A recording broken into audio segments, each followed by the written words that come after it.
क्यों उनको वर्गलाऊंगी उनके शौहर के खिलाफ? शौहर के खिलाफ नहीं, घर वालों के खिलाफ।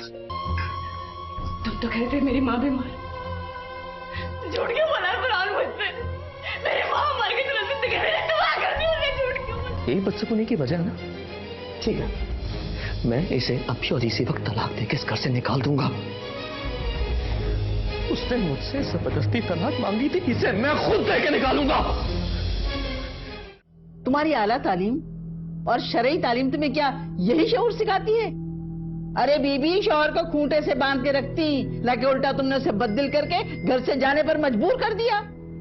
बिल्कुल ठीक कहते हैं लोग, ये औरत ही होती है जो मर्द को बाहर का रास्ता दिखाती है। सही कह रही हैं आप, लेकिन जरूरी नहीं है वो औरत बीवी ही हो। अगर वो मुझसे बददिल हुए तो आप सबसे बदजन भी हुए। हमसे बदजन उसे तुमने किया है। पता नहीं कैसी सोच है तुम्हारी कि तुमने सारे घर के बीच में खलीज पैदा कर दी। अगर मुझे ऐसे करना होता तो मैं क्यों इस रिश्ते के लिए हाँ करती? मैंने घर बसाने के लिए हाँ की थी, उजाड़ने के लिए नहीं। लगता तो नहीं है वैसे। बड़ी आई नेक बीबी। नेक परवीन कहा करो भी सिर्फ फातिमा के बजाय। तुम बेफिक्र हो यार, चला जाऊंगा मैं भी। ऐसे भी सारी उम्र तुम्हारे यहाँ तो नहीं बैठ सकता। यार ये बात नहीं। तुम ये बताओ कि अंकल की तबीयत कैसी है? यार डायलिसिस की वजह से काफी वीकनेस हो गई है और किडनी ट्रांसप्लांट दूसरा ऑप्शन है। तो तुम देर क्यों कर रहे हो? मैंने सुना है कि अगर देर हो जाए तो ये चांस भी मिस हो जाता है। 5 लाख रुपए मांग रहे हैं और मैं, तुम जानते हो।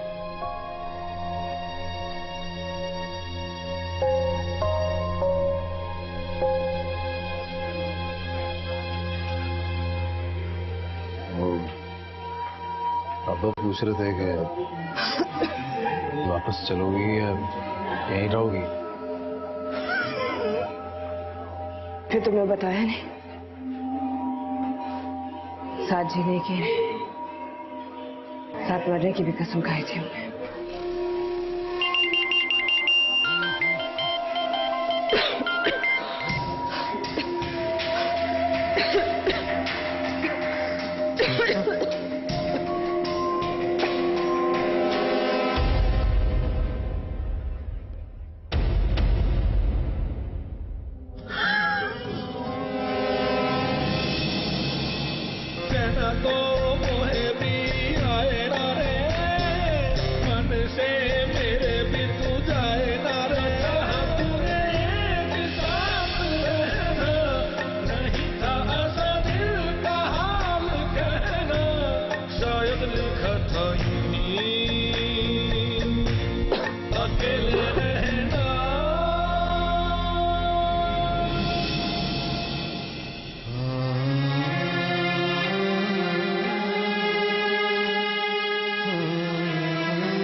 क्या हो गया दोस्त? ये ले चाय पी। लगता है किसी गहरी सोच में हो तुम। कोई बात तो है जो तुम मुझसे छुपा रहे हो। घर वालों की वजह से परेशान हो। देखिए, इस तरह घर छोड़ देने से मामले हल नहीं होते। घर में रहकर भी मामले हल नहीं होते। घर सुकून का नाम है यार। अगर वही जहन्नम बन जाए तो वहां रहना तो दूर की बात, कदम तक रखने का दिल नहीं करता। तुमने कभी सोचा है कि सिर्फ तुम्हारे साथ ही ऐसा क्यों होता है? जानता हूं मैं, क्योंकि मुझे सियासत नहीं आती बाकी लोगों की तरह। देखो यार, सब कुछ घर से लेकर फैक्ट्री तक सब कुछ अम्मी और अम्मा भी के नाम है। वो चाहती हैं कि हम महकूमों की तरह रहें, उनके आगे कभी आवाज ना उठाएं। जैसा वो चाहती हैं वैसा होता रहे तो सब ठीक है। बसूरत दीगर हमें खौफ रहे कि वो हमें अपनी जायदाद से बेदखल कर देंगी। आखिर कब तक इस तरह चलता रहेगा? यार हो सकता है तुम्हारी गलत फहमी हो। मेरी बात को नहीं समझोगे, क्योंकि तुमने वो सब कुछ फेस नहीं किया जो कुछ मैंने फेस किया। तुम तो शुरू से इंडिपेंडेंट हो अपनी जॉब की वजह से, अपने माँ बाप का, बहन भाइयों का सहारा हो। बल्कि तुम्हारे पेरेंट्स ने तो अच्छे दिन भी तुम्हारी जॉब के बाद देखे सिर्फ तुम्हारी वजह से। तो तुम्हें ऐसा लगता है कि वो मेरी इज्जत करते हैं, मेरा लिहाज करते हैं? Of course. तुम कुछ नहीं जानते, तुम कुछ नहीं जानते। ये रोज फैक्ट्री जाता है तो घर क्यों नहीं आता? मुझे तो ये सोच सोच के हौल उठ रहा है कि हलीमा और इम्तियाज हमारे बारे में क्या सोचते होंगे। अरे आप भी खामखा की फिक्रें पालती हैं अम्मी। वो बेचारे हमारे पास कहाँ बैठे हुए हैं। अब वैसे भी शहरों के फासले कुछ ना कुछ भरम तो रख लेते हैं। शहरियार, टेलीफोनों ने सब फासले मिटा दिए हैं। तुम क्या समझते हो, फातिमा ने अपने माँ बाप को फोन करके नहीं बताया होगा कुछ? उसने नहीं बताया होगा कि उसका मियाँ 8 दिन से घर नहीं आ रहा? अगर ये भी ऐसा करती तो फिर इरसा में और उसमें फर्क ही क्या हुआ? तो पछतावा किस चीज का और हमें? यही तो पछतावा है कि उसकी किस्मत में इसी किस्म की औरतें लिखी हुई हैं जिनको सिर्फ अपनी जात से गर्ज है। एक को अपनी आजादी अजीज थी और इसको अपनी खुददारी और अना। क्या मुझे नहीं पता कि वो सलाह की किस बात से गुस्से में? तलाक की धमकी से ना। नादान और जज्बाती तो मेरा बेटा है। बहुत बड़ी गलती हो गई मुझसे जो मैंने अम्मा भी की बात मान ली।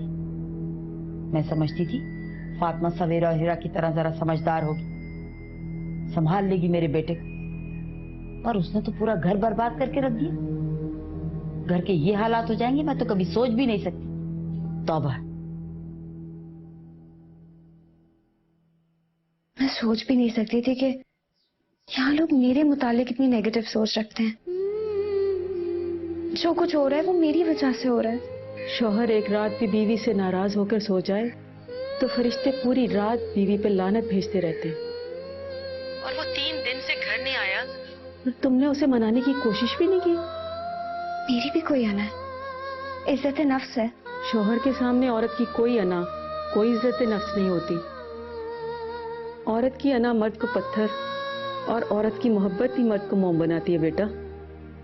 इसमें कोई शक नहीं, मैं सालार से मोहब्बत करती हूँ। तेरा क्या ख्याल है फातिमा? इरसा सालार से मोहब्बत नहीं करती थी? शायद वो तुझसे ज्यादा उसे चाहती थी, लेकिन उसके घर वालों को अपना नहीं बना सकी। मैं तो सिर्फ यही बात जानती हूँ फातिमा, कि अगर तू अपना घर अच्छी तरह से नहीं निभा सकी तो सब यही कहेंगे कि लड़कियों को इतनी तालीम नहीं दिलानी चाहिए कि उनके दिमाग आसमान पे चले जाएं। और क्या तू ये बात सही साबित करना चाहती है? ये तुझ पे ही मुनहसिर है।